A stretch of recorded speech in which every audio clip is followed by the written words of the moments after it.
Welcome to the Private Lenders Podcast with your host from Hard Money Bankers, Jason Balin and Chris Haddon. This podcast is sponsored by hardmoneymastermind.com.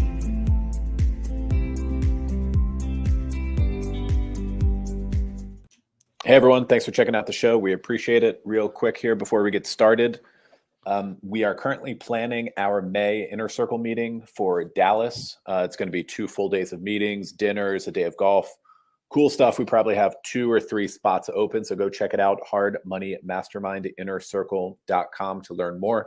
Okay, today we are talking about lending creatively to maximize profits. Now, before we dive into the different kinds of things that we're aware of that other lenders are using to do that, at the same time, we also preach that it's a big benefit for your business to systemize and to be consistent with how you do loans, right?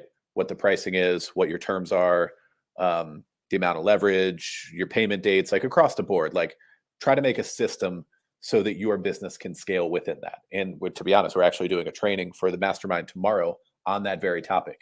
In addition to all that good stuff, there are opportunities to get a little creative to make more money on your deals. And let's keep that in mind, that as private lenders, that's what we're here for, is making profit, just like any other business.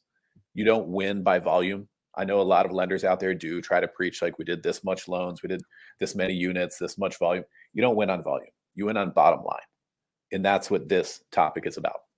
Yeah, absolutely. And like kind of Chris started with, there's lots of different ways to creatively structure loans and make, better returns or more fees than on your normal ones. And we're going to go through some of those ways here in a second. But at the same time, like, consistency is key.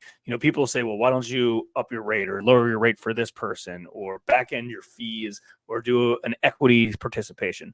We've been involved in all of those. That being said, it's hard to scale by doing it that way because you have inconsistent fees for everybody, right? A real estate investor calls you today and says, hey, what are your terms? And you tell them 14%, then you tell the next person 12.9%, this person 2 points, this person 4 points. That at scale, you got to keep everything organized. And if you are doing something like this, which, on a smaller scale, it makes sense to do. If you're potentially a smaller operator, it might make sense to be creative to try to maximize the amount of dollars you can make per transaction, but make sure it's organized. Either keep it in an Excel spreadsheet, or if you're using a servicing software like the mortgage office, just add it as a charge. Even if it's like a default token, just so you know to collect it in the right way, especially if you have multiple parties in your office, so everybody knows what's going on. So let's talk about it. So typically what we'll do on all of our deals is we'll do a 12.99 interest rate and 3 points. It's usually what we do across the board on everything. It's very consistent.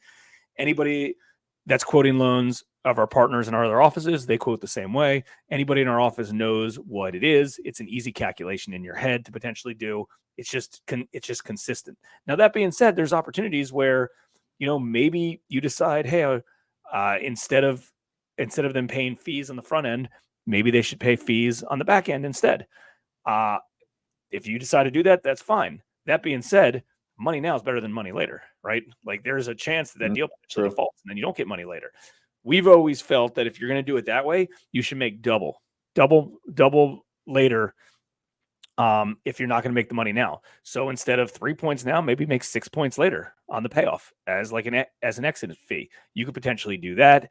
We know a lender that the way that he sets up, he charges a flat percentage on a monthly basis, and then he sells it as there's no points. And again, we use the term creative in the title of this podcast because hopefully this will trigger you to think outside the box a little bit and be creative on how to do stuff.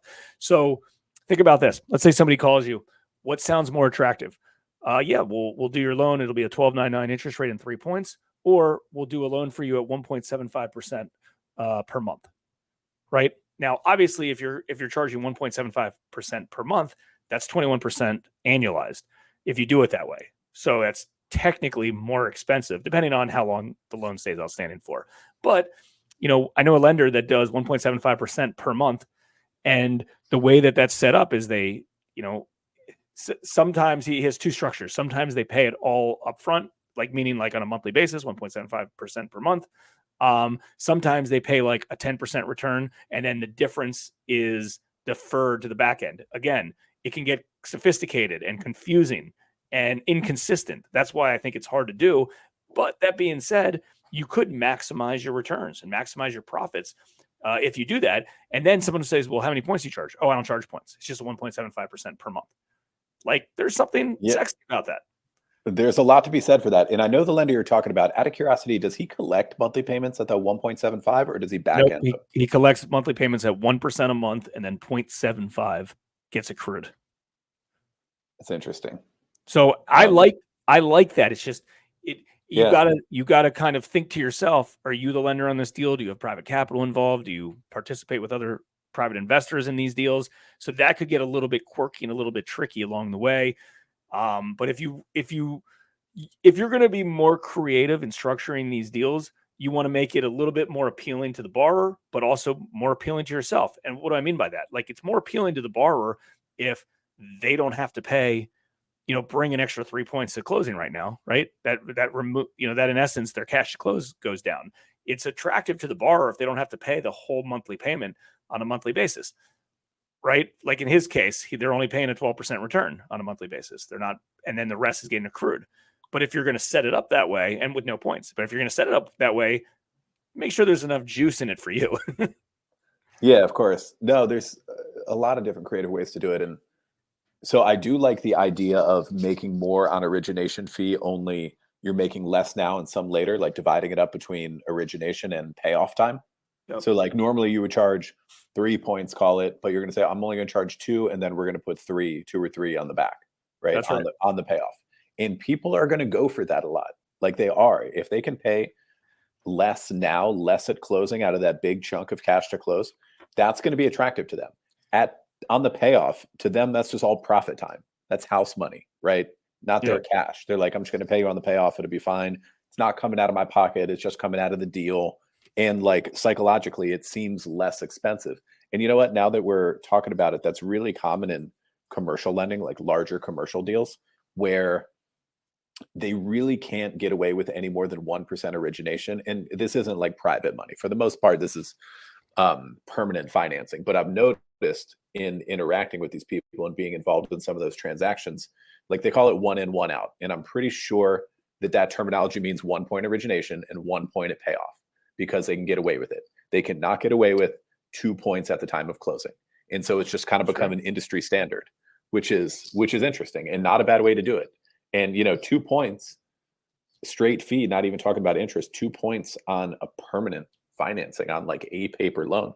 That's pretty good, right? Heck yeah. Yeah, for sure it is. No, interesting stuff. What's another creative way? I know we tossed around. So this is a very, very common way for probably smaller private lenders and hard money lenders to do things. I think one of the more common ways, and there are pros and cons, and I think I can give you a hack to really simplify this and just make it easier for you. So it's like the equity participation JV. Hey, you put up the capital, I'll do all the work, and I'll split the profit with you, right? On paper, that sounds like it's a good idea, right? I give you a $150,000 loan or $200,000 loan, which is 100% of everything. You're going to make $40,000 on this deal. I'm going to get 20,000. You're going to get 20,000. Win-win, right? On paper, that makes a lot of sense. And if they execute perfectly, that ends up being great. But that doesn't always turn into reality. So there's better ways to potentially structure a deal, an exact deal like that, which we've done. We've learned from experience and we've done it the right way. So the first thing you should always do is make sure there's a guaranteed rate of return on that capital first, right? So it would be structured similar to like still a note in place. Yeah, exactly. Like you don't want to take ownership with them. You want to be a lien position, right? The lender is always, has the less risk in all these deals. It's the first loan. So listen, if you want to give them 100% financing, give them 100% financing, but make sure you're recording that note on that as don't be an equity owner, you don't want to just be a lender. You still want to be a lender, right? You give them a first position loan and get yourself a preferred payment for doing so. Maybe that preferred payment isn't paid on a monthly basis, right? Because it's just, and you collect it on the back end, but like you should be guaranteeing something. There's two sides of this. You should be guaranteeing something for putting up the capital. The money should be earning money, and then you personally should be earning money kind of on a fee basis, which in essence is the equity. So what we did in the past, and this was years ago when we were charging 15 and 5, and now we're at 13 and 3. So the numbers would differ a little bit, but if we had and we haven't, in full disclosure, we haven't done a deal like this in years, but back in the day, we did a lot of creative similar ones to this. But what we would do as of today, if a deal like that came in and we were comfortable with the operator, I mean, that's a different conversation, underwriting the operator and the deal, make sure it's strong. But let's just talk about the economics. We would do a 10% return, which in essence is what our capital investors get. So we're not making any money on that. Our money is making something on that, our personal money, our capital investors, right? So that's in essence a wash. So the capital would get the first 10% return, and then the operator and then us facilitating the money, putting up the money would split everything 50-50. It doesn't have to be 50-50. It can be 70-30, 75-25, 50-50, 60-40, whatever the case is. But when we did those deals in the past, we would put up capital at cost and then we'd split all the profits 50-50. So that, because the capital has to earn a return no matter what. That's the top priority, is the capital's got to return. Even if the deal flops completely, you don't make any profits, the capital still has to return. That being said, I'll take that a bit further, and I would not recommend doing it as equity participation at all. Meaning the way we did it is we would do a loan with an equity participation agreement, and then we'd split everything 50-50. The problem is splitting everything 50-50 is that's kind of up to the operator to show you accurate data to see if you're actually going to get profits, right? Like they could in essence, manipulate those docs if you want. And you're a lender, you're not an operator in this case. You don't want to have to micromanage the deal and look, audit their QuickBooks and things like that. So the way we like to do it is, and this is an easy sell to a real estate investor, or easy sell to this operator. Instead of doing it as an equity participation, we do it as like a flat fee, predetermined amount. And this is how you sell it. Very easy. So they say, hey, let's split the profits 50-50. You put up the capital, I'll do all the work. And you say, hey, listen, how much you think you're going to make on this deal? Oh, we should make at least 50, probably 70, right? Because they're going to juice it because they're going to try to sell you on why it's such a good idea, and they're going to inflate their numbers. And that's probably not realistic, but whatever. Oh, we're going to make 50, probably even 70. So you'll make 35, I'll make 35. And then Rebut is going to be like, well, how about we do this? Instead of doing this as an equity participation, why don't we just add a $20,000 predetermined fee, right? So anything over 40, in essence, you get to keep all of it. I just want to get my 20,000 predetermined out. That's always, in our opinion, the best way to do things, because then you don't care if they want to freaking screw themselves and or if it goes over budget, or if this happens or that happens, or if they want to steal from them, or they want to put, their wives, like whatever, something their wife purchases on this account, whatever it is, if they want to, add a deck to their house and they put it on this project in QuickBooks for $10,000, like who cares? If they want to steal from, let them do it their way. So we like doing that the best. And it's an easy sell because the predetermined amounts slightly less than what they think you're going to make anyways. So what ends up happening is, you're getting the interest rate return plus the predetermined amount, and hopefully they do make more than that and they can make a bigger profit on it. But those are ways that I think you can maximize your returns if you so choose so. Yeah. I mean, like we started with, it's important to have a game plan, a blueprint of here's how we lend. Here's our, points and rate structure, the length of term, how much we go up to in terms of loan to value, when our payment dates are due, our documentation requirements. Just have like a standard blueprint of how you operate your lending company, because that allows you to scale. Like we were talking about, we're doing a training on it tomorrow, all the different ways in which you systematize and keep consistent your business. Because if everything's custom, if every deal is different, you can't grow like that, right? If every investor rate of return is different, it's a cluster mess, right? And that's not the best way to scale. And that being said, there is opportunity to get creative and to use one of these structures that we talked about to maximize the profits on your private lending, which at the end of the day is what we're all here for, right? making profits as a private lender, controlling capital, investing our own money in the loans we're putting out. That's what we preach in the mastermind. If you haven't done so already, go check it out at hardmoneymastermind.com. Join the conversation with us and the other 2,000 plus private lenders in there, and we'll see you next time here on the Private Lenders Podcast. We hope you enjoyed this episode of the Private Lenders Podcast. Please note that the opinions stated by all the speakers on this show are only opinions and not intended for legal, financial, or accounting advice. Please make sure to always check with your own legal, accounting, and financial professionals.